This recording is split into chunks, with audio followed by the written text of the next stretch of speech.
دریا یا سمندر میں ڈوب کر لاپتہ ہونے والے کا کیا حکم فقہ نے نقل کیا ہے؟ چنانچہ جو شخص کسی دریا میں یا سمندر میں ڈوب کر مر جائے اور اس کی لاش کا پتہ نہ چلے، اسی طریقے سے بڑے سیلاب ہوتے ہیں، بڑے بڑے شہروں میں بڑے بڑے سیلاب آتا ہے، ڈوب جاتا ہے، اس کی لاش کا کوئی عطئی پتہ نہیں چلتا ہے کہ کہاں گیا، تو اس کی نماز جنازہ نہیں پڑھی جائے گی، کیونکہ نماز جنازہ کی صحت کے لیے لاش کا سامنے ہونا یہ لازم ہے علماء احناف کے نزدیک، اور وہ اس صورت میں متحقق نہیں ہے، لہذا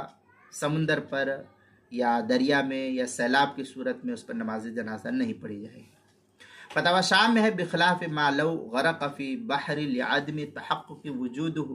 ام المصلی، اس طریقے کے امام المصلی، اس طریقے کی عبارت جو ہے فتاوی شامی جو زکریا بگٹی دیوبند کا ہندی نسخہ، اس کی تیسری جلد صفحہ 125 احکام میت اس کے صفحہ 203 پر اس کو نقل کیا۔ اسی طریقے سے در المختار مع الشامیہ میں ہے وشرطها ایضا حضورہ ووضعہ وکونہ، اس طریقے کی عبارت جو ہے در المختار جو زکریا بگٹی دیوبند کا ہندی نسخہ فتاوی شامی کا اس کی تیسری جلد صفحہ 104،